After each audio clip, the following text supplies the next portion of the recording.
We have some mega talented chefs competing in today's food fight. Chef Maria Mazon Of course, you have your hometown. and Chef Brad Miller. This is awesome. Nice to meet you. Good to see you. Welcome to Flavortown. You're about to fight for your right to earn a paycheck in Flavortown, but you have to first face our returning champ who is standing in your way. Allow me to introduce the winner of our very first Flavortown food fight, the one and only Chef Angelo Sosa. It's a bright day in Flavortown. Come on. Under the cloche, there's a food item that has 10 ingredients. Whoever identifies the most correct ingredients in 60 seconds will take control of the first round of Flavortown. Okay? Okay. 3, 2, 1, go. First, they took a bite of it, so now their brain's working about, like, what did I taste? I can't allow the other chefs to get control, because then they're gonna have the advantage. Now they're opening it up and they're looking inside of it. 5, 4, 3, 2, 1. Let's go through this. Reigning champ, we have tomatoes, cucumber, falafel, onion, feta cheese, parsley, tahini, no sesame in there. The pita is actually lavash, and there's no mint. You've got 7? All right, chef. So sour cream, tortilla. Then I have tomato, cucumber, feta, onion, avocado, sumac, falafel, yogurt. All right, 6. 6. Chef Mazon. Feta, cucumber, tomate, onion, falafel, the wrap, parsley, mint, garlic, and apparently I wrote mint twice. 6 also. So, Chef Angelo, you've got 7. You've got control of Flavortown. Let's go for breakfast. Going to the carts again? Yep. Carts again. Are you serious? Big time. Here is our food cart manager, Hunter Fieri, to explain the menu. Hello. Hey, chefs. Wow, that color is you. I know. What's on the menu? Chefs, today's menu item is an all-American breakfast.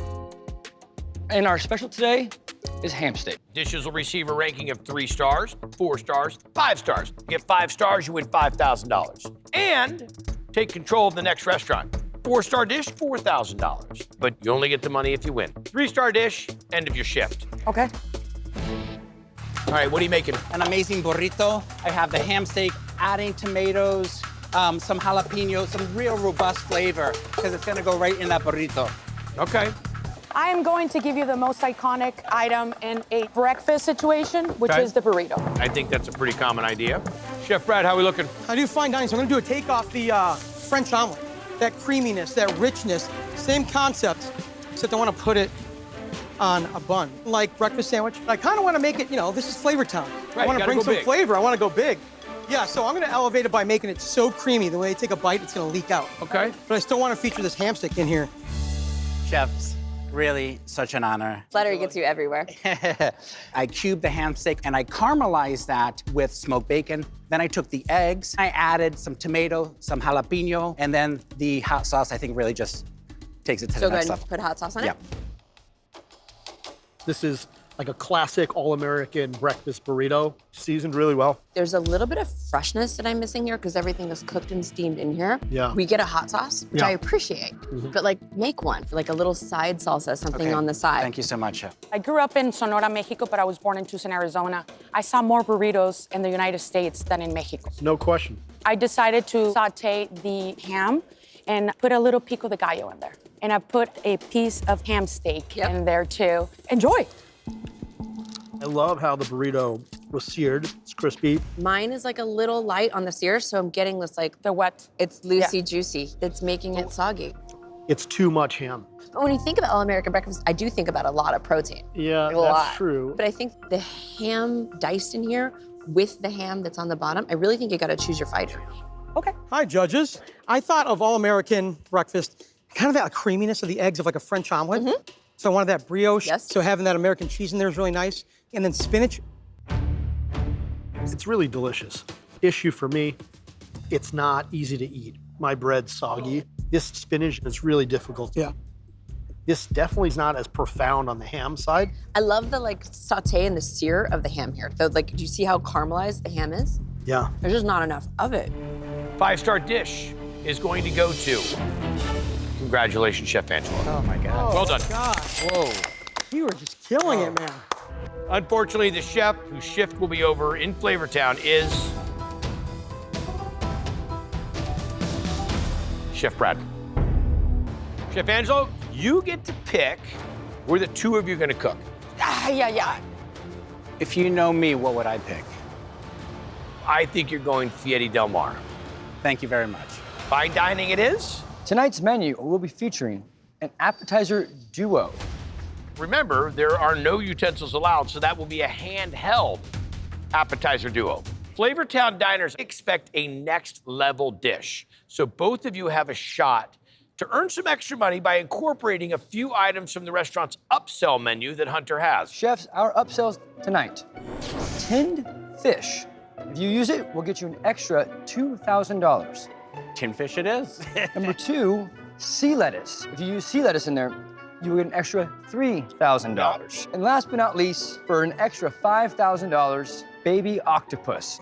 Ay, pobrecito. The winner of this round will win $5,000, but they could win an extra $10,000 if they were to utilize all the ingredients inside of upsell menu. But you must utilize at least one of those items in your dish. I grabbed that beautiful piece of tuna because I had an idea for a tostada. Okay. What do we have here, Chef? For my langoustine ceviche. Got it. With my first appetizer, I have literally all the components, but I don't know how I'm gonna present. What's on the menu, Chef? Yeah, so I'm gonna take this, our baby octopus, we're gonna do a Korean style. Gochujang, spent a lot of time in Korea. Gonna really tenderize these octopus so the marinade penetrates. Fantastic. I'm gonna grill it. Baby octopus, it needs to be cooked correctly, tenderized correctly, or it's gonna really be chewy. Time to build the salmon. I use, again, a lettuce cup. And even if a little bit dribbles down, I think that's okay because, yes, it's fine dining, but here's the thing, it's also handheld, so you gotta pick your battles. I am panicking at this point. Behind. But the sauce has green apple.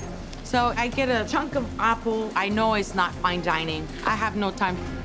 Fried sea lettuce, the langoustine mixture, caviar because I knew the saltiness was going to play well with the apple and the spiciness of my sauce. I spread that pea sardine sauce and then I put my tartare. 10 seconds. This is fun. Come on, Maria. 5, 4, 3, 2, 1. You're done. Nice job, chefs. Nicely done. At 9 o'clock, took the baby octopus, marinated it in garlic, gochujang, fish sauce, and I grilled it. And then if you go to the salmon, this is a Laotian-style northern Thai garlic, parsley, cilantro fish sauce. Talk us through the lettuce wrap for both. I wanted to offer neutrality and let the proteins be the highlight. Okay. Sea lettuce is pleasant. I think trying to get the marinade in the octopus and not have it leach is tough for fine dining to have something that's dripping like this. Yeah. It's a harder sell. Yeah, The flavor on the salmon, I think, was spectacular. thank you. Thank you very much. Thank you. Thank you. I want to give you 2 different things. The first one, it's a big bite of an apple. I actually fried the sea lettuce, and I did the langostino. The langoustine, I made it into a ceviche. And the tostada, I really wanted the tin fish to actually speak for itself. And then I did a tartare of tuna, which I actually, sorry, I'm nervous. It's okay. With Take your time, it's okay. a little bit of salt and a little bit of lemon and orange peel. You have a flavor combination here that's really, really special. The apple needs to be cut really intentionally instead of like apples and peanut butter slices. Tuna tostada is a great appetizer and has the ability to be refined. I think the sardine and the tuna together are really extraordinary. So smart, because not every fish could handle sardine. Congratulations, Chef Maria! Congratulations! Congratulations. You have won $14,000. Thank you.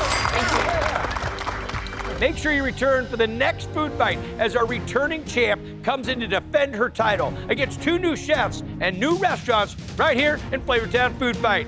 See you next time. Adios.